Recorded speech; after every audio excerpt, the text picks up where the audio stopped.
இந்தசன் பேங்க்குமே நேத்து 5% வந்து பார்த்தீங்கன்னா மார்க்கெட்லயே இருந்துச்சு. இதுக்கு பின்னாடி நிறைய ரீசன்ஸ் வந்து இருக்கு. ஃபர்ஸ்ட் ரீசனா இருக்குது அந்த சிஹெச்ஆர்ஓ வந்து அப்பாயின்ட்மென்ட் பண்ணாங்களா, இது ஃபர்ஸ்ட் ரீசன்.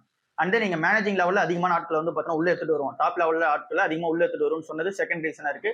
மேனி வித்யா பிளான்ட்டு ராஜீவ் ஆனந்த் வந்து பார்த்தீங்கன்னா ஒரு பெரிய பிளான் சொல்லியிருந்தார்ல, இது அடுத்த ரீசனா இருக்கு. இது எல்லாத்தையும் தாண்டி பெரிய ரீசன் வந்து ஒண்ணு இருக்கு. அது என்னன்னு சொல்லி பார்க்கும்போது கிளா பேக் அப்படின்றத இந்தசன் பேங்க் வந்து பார்த்தீங்கன்னா அனௌன்ஸ்மென்ட் பண்ணியிருக்காங்க.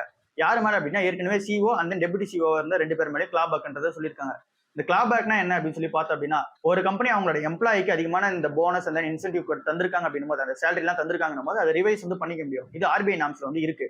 2019 இருந்தே அந்த நாம்ஸ் வந்து இருக்கு. ஸோ ஆர்பிஐ ரூல்ஸ் படி இங்க ஒருத்தவங்க மிஸ்கண்டக்ட் வந்து பண்ணிருக்காங்க, இங்க வந்து ரூல்ஸை தாண்டி போயிருக்காங்க, ஏதோ ஒன்று தப்பா நடந்திருக்குன்னும் போது அவங்களுக்கு கொடுத்த சேலரி வந்து ரிவைஸ் வந்து பண்ணிக்க முடியும். ஸோ அதுதான் கிளா பேக்ன்றது. ஸோ அந்த மாதிரி இந்த கம்பெனில முன்னாடி இந்த சிஓ அந்த டெபுட்டி சிஓ இருக்க அந்த ஆட்களுக்கு இங்க போனஸ் அண்ட் தென் இந்த சேலரி எல்லாத்தையுமே வந்து திரும்ப வாங்குறதுக்கான அந்த பிளான் வந்து இறங்கிட்டாங்க. ஸோ இது வந்து ரேர் கேசஸ் தான் நடக்கும். இந்தசன் பேங்க் வந்து பார்த்தீங்கன்னா இதை பண்ணியிருக்காங்க. ஸோ இந்த ஒரு ரீசனால இங்க இன்வெஸ்டர் சென்டிமெண்ட் வந்து அதிகமாயிருக்கு. ஸோ அதனால இந்த ஷேர் வந்து பார்த்தீங்கன்னா ஏத்திருக்காங்க.